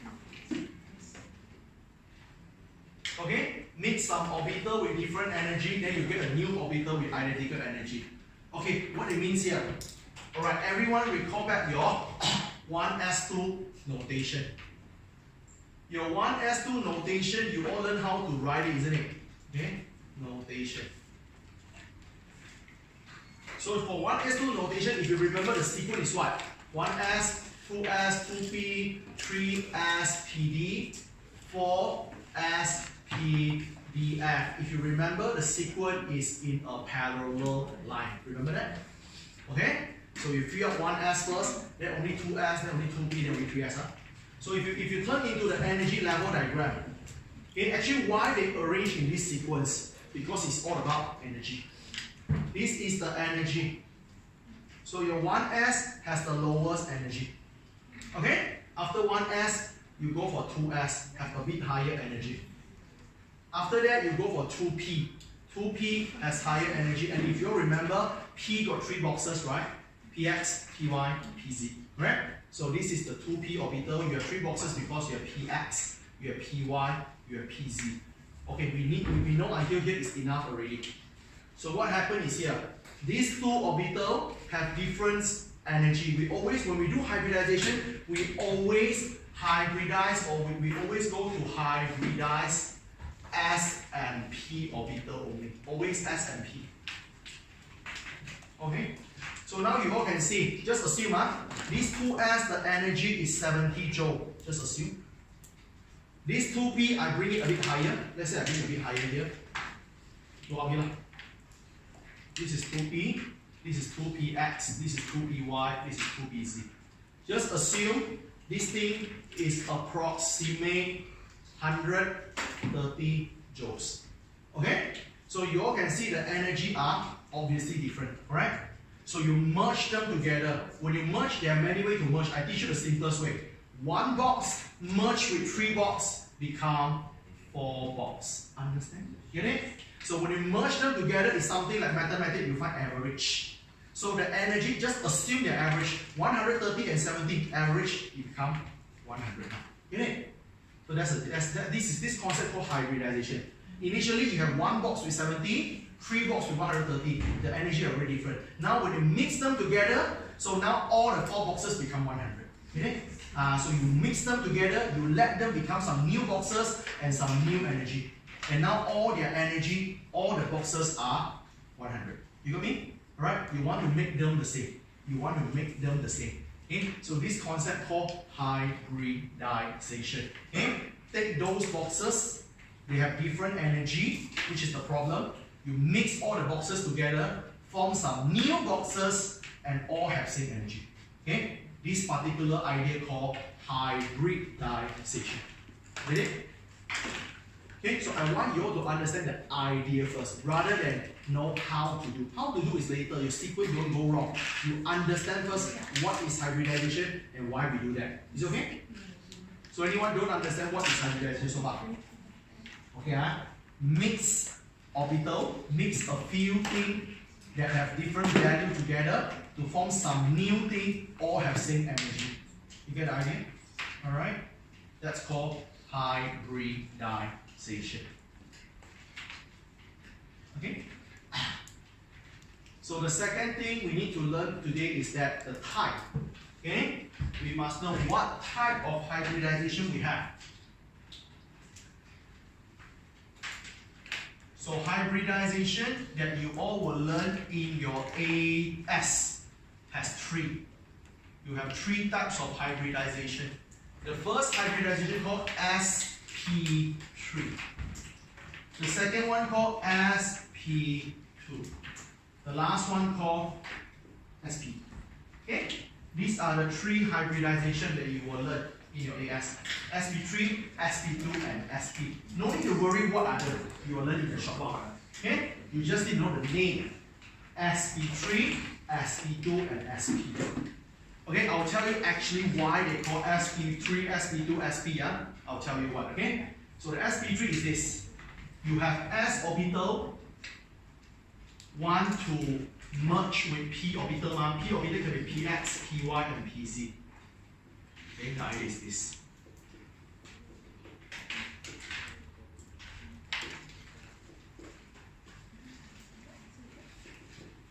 Okay? If you go to take sp3 means what? A s connect with 3p. So in the end, you will get 4 boxes one shot. Okay? sp2, a s combined with 2p.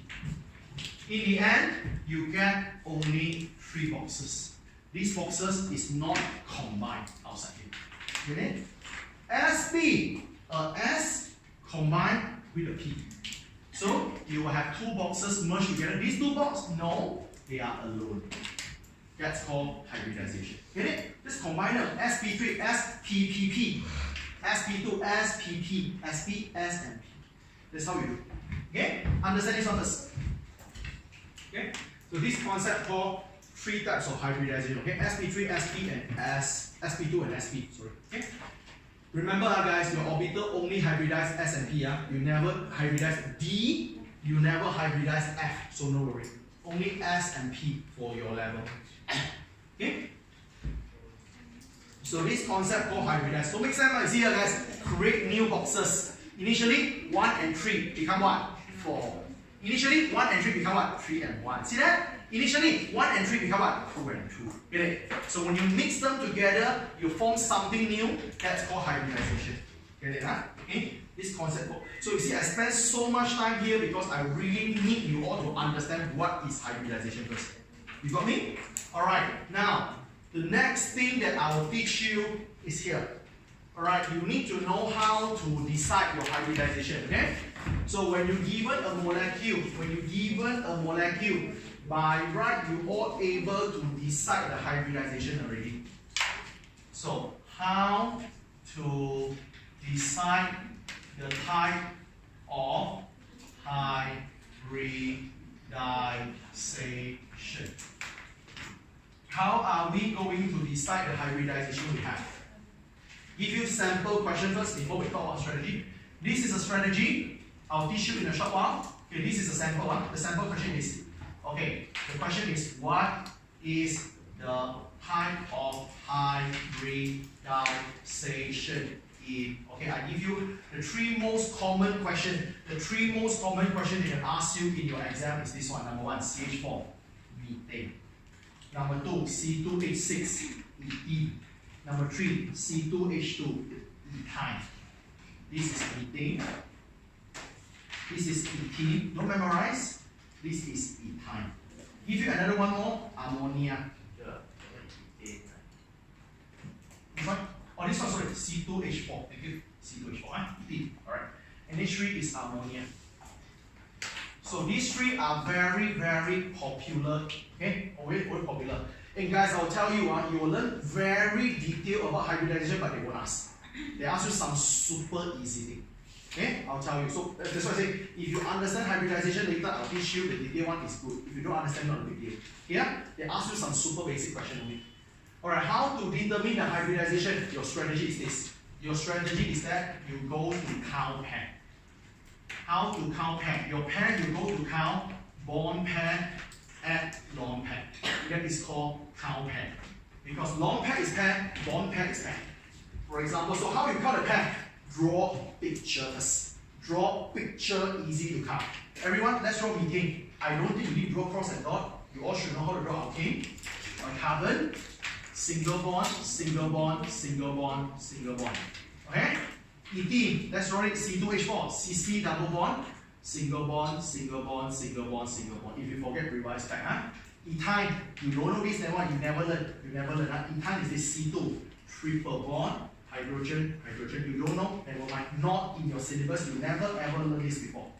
Ammonia and HH. When you draw, please don't forget your long pair. Okay, now let me figure out for you. This thing not important. Huh? These three important, important, important, not important. Okay? So now, how you count bond pair and long pair? Let's count bond pair first. I say what? Bond pair is what? Sigma bond. This guy, 1, 2, 3, 4. 4 sigma bond. Got 4. Who you are? 4. Must start from S. S. The rest all P. S, P, P, P. Who are you? SP3. See that? You want 4, huh? You want 4, so SP3. So this guy is actually SP3. Alright? Do the same thing here. The 3 is on top. 3 is on top. Okay. Now this one. This is a bit trickier. Look at here. Sir, you say central carbon when I count lone pair, bond pair. But sir, 2 carbon here. How to count central? Any one. Why? Because if you look at this alkene, you will realize this alkene is symmetrical. The left and the right is the same. So when you are symmetrical, you can choose any one. Some people say, what about not symmetrical? They won't ask you. Here, they only ask you symmetrical. So symmetrical, you can use any one carbon to be central. This one very obvious who is the central, isn't it? So look at this carbon. Let's make this carbon central. Remember how you count bond pair? Sigma bond, sigma bond, sigma bond. Double bond, sigma, and pi. Correct? Pi don't count. 1, 2, 3. 3 only. Do we have long pair? No. Correct? No long pair. So only got 3. So 3. Every time count from S. S. Okay? Not enough. P. Not enough. P. SP2. Get it? SP2. Right? 3 ma? SPP ma? SP2. So this guy is SP2. You get it? Same thing go for ethyne. Ethyne, you want to count bond pair and long pair as well from the central carbon. Obviously, there are 2. You don't know who is center, right? Come on. So what happens? Same thing. This picture is symmetrical. You can use the left or right. Let's say I use right now. I use the right hand side as the central. Left or right is the same. Let's count it. Triple bond. Remember triple bond? 1 sigma, 2 pi. Sigma, sigma, 2 sigma. Do you have any long pair on the C? No. No long pair. 2 sigma, no long pair. Total bond, 2 bond. 2 bond come from S. S, P, SP. Get it? So make sure everyone know this one first. Lastly, ammonia, which they won't ask you in exam. Huh? Okay, let's count. Sigma, sigma, sigma, 3 sigma. Oh, got long pair now. By the straight, got long pair now. Long pair count as what? What pair? 1, 2, 3, 4. Okay? 4. So you have 4. Who you are? SP. You got it? Okay? So I want you all know from the basic, because why many people, many of you here, alright? I can't say impossible, but trust me, if I ask 10% of you who learn hybridization in school, more than half all don't understand. You won't understand at all what is hybridization. Why? Sequence goes slow. They directly come here, they will show you this. Okay, class, I show you CH4. Then your teacher start to draw on the whiteboard. Here, here, here, here. And all of a sudden, go to draw here, here, here, here. Then you draw his. Then, alright, then your teacher asks you, understand? You haven't answered? Okay, skip. That's the problem, you get it? They don't even let you have a time. What is this? All of a sudden, finish video. Get the thing. Alright? So cannot, the sequence goes wrong. You not even know how to count sigma bond, how to count Y bond. You not even know when to use sp3, sp2, sp. You learn this picture. No way, very hard. Okay? Unless you are very smart. Unless you are very smart. Other than that, very hard because you're basic wrong already. You haven't know how to work. They ask you to run already. That's why you are having problems. Okay? That's why every year my student always tell me hybridization is the biggest problem for them in this particular chapter. Okay? Okay, so now you all should know how to do, okay, how to count already, hybridization, you all should know how to count already, Okay, we will do 3 examples together, but I don't think the time is enough. We do 1 for today. Come on, let me teach you 1 for today. Come on. Okay, we will do 3 scenarios for the hybridization concept. The first thing I will teach you is CH4. Okay? So guys, eyes on here. I'll teach you in detail what is hybridization. The first one, we do 1 example today. Next week, 2 more examples. Okay?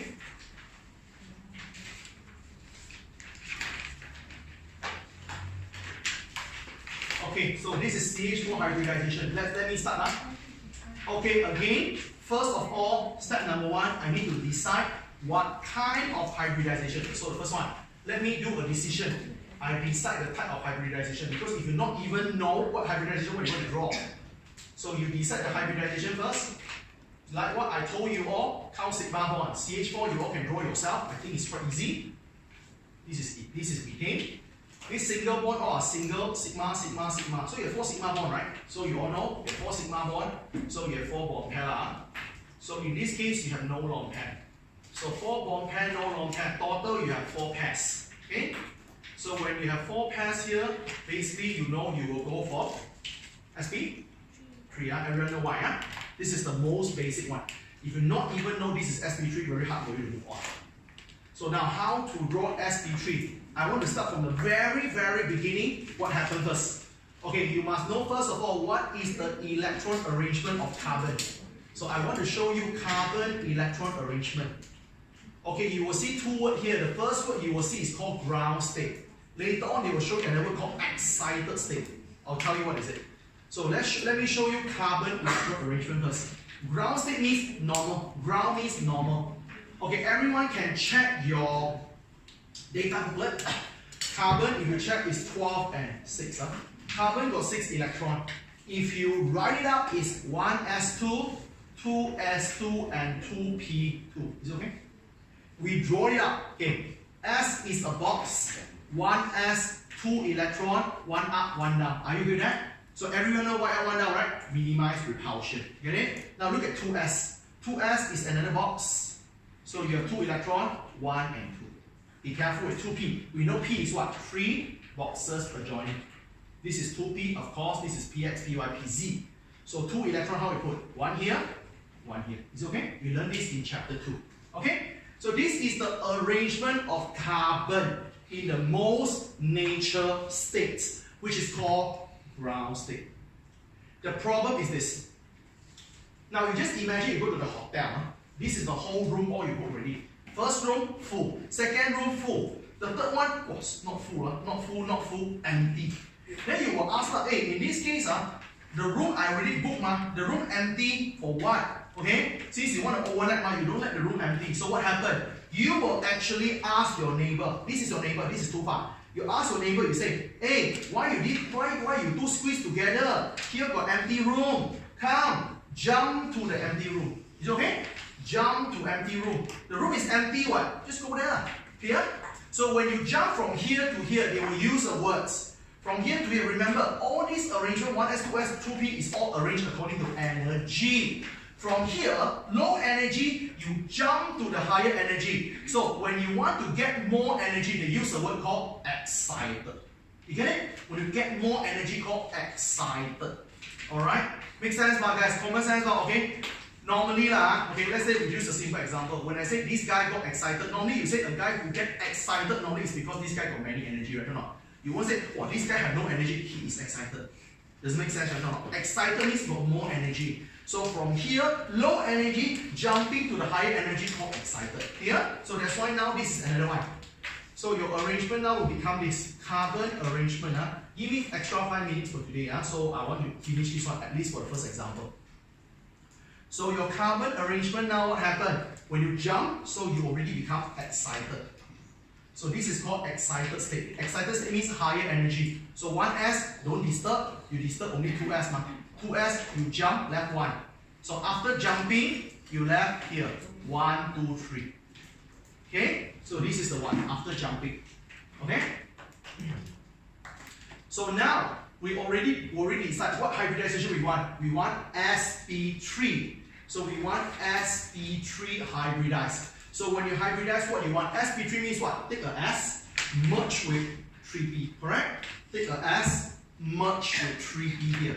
So when you merge together, you form this. When you merge together, you form a new orbital like here. So this is after hybridize. So after the hybridization, what hybridization? sp3. After sp3 hybridization, 1s no problem because you don't merge the 1s. You don't merge the 1s, so 1s no problem. Now sp3, 1s merge with 3p. 1s merge with 3p. You should have 4 boxes, 1 shot. Is it okay? Alright? 1s boxes merge with 3p, 4 boxes. This whole thing called sp3. Understand? The whole thing called sp3. So 1, 1, 1. So you have 4 electrons here. Is it okay? Okay, now I want to teach you something about how to draw. Okay, you must know how to draw. I teach you something called shape first. I teach you something called the shapes.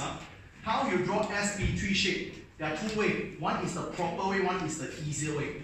sp3, how I see guys? Remember, mixed orbital means what? Mixed orbital means this. See, imagine, this is an s orbital, correct? S, mixed with p orbital. Remember, p orbital got 3 directions, right?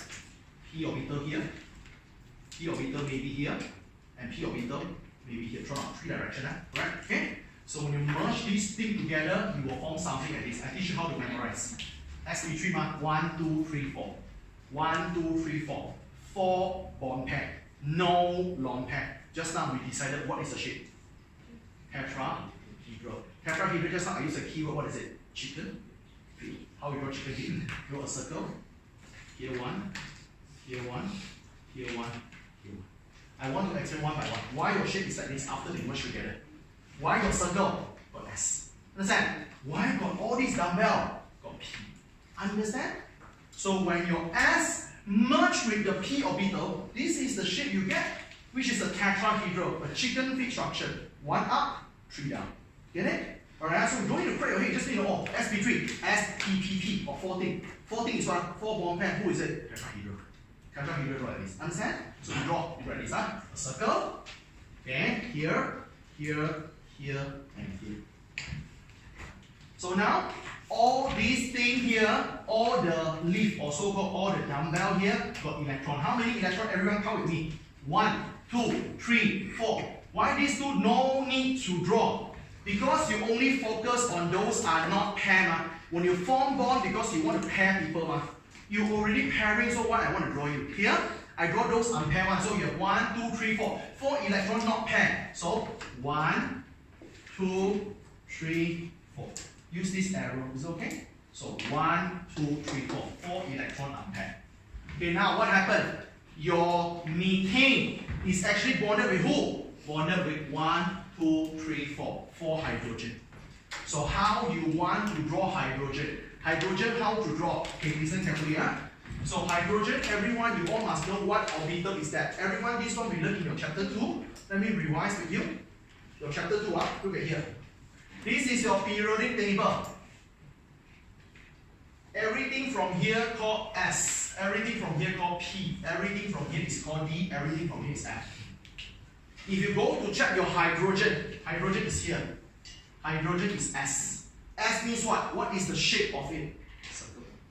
Correct? Hydrogen is S orbital. S orbital, what's the shape? Circle. So now we want to draw a circle here. So just draw a circle. This circle is hydrogen. Is it okay? Why you want to draw a circle? Why you want to overlap with hydrogen? You want to form sigma bond here. To form sigma bond, you must have real overlapping. Make sense or not? So when you share one with hydrogen, hydrogen return the favor, share one with you. Get it? Same thing here. Another hydrogen. You share one with hydrogen, hydrogen share one with you. You share one with hydrogen, hydrogen share one with you. You share one with the hydrogen, hydrogen share one with you. Finish. That's how you do it. You got me? Any one of you here don't understand why I got a chicken structure.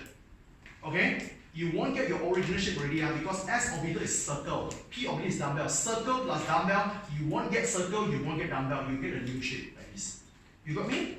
You get a new shape like this. So this shape is actually tetrahedral. I show you one thing that we haven't learned, we learn next week. Actually, you can predict your SP2 shape also. SP2 means what? S and P. S is circle, P is dumbbell. So you think what shape you get? You count yourself. SP2, SPP, 3 things. 3 bond pair, no long pair. 3 bond pair, no long pair. If anyone of you remember what is the shape? Trigonal. Like now. So next week only learn this. A circle like this. You got me? Trigonal. Alright, that's how we do it. Okay? So next week only learn that. So the shape, many people ask me, sir, how I get the shape? I didn't ask you to memorize. You can predict using the bond pair, long pair stuff. Okay? And anyone don't understand why I need to overlap with hydrogen? Because I want to form single sigma bond with hydrogen.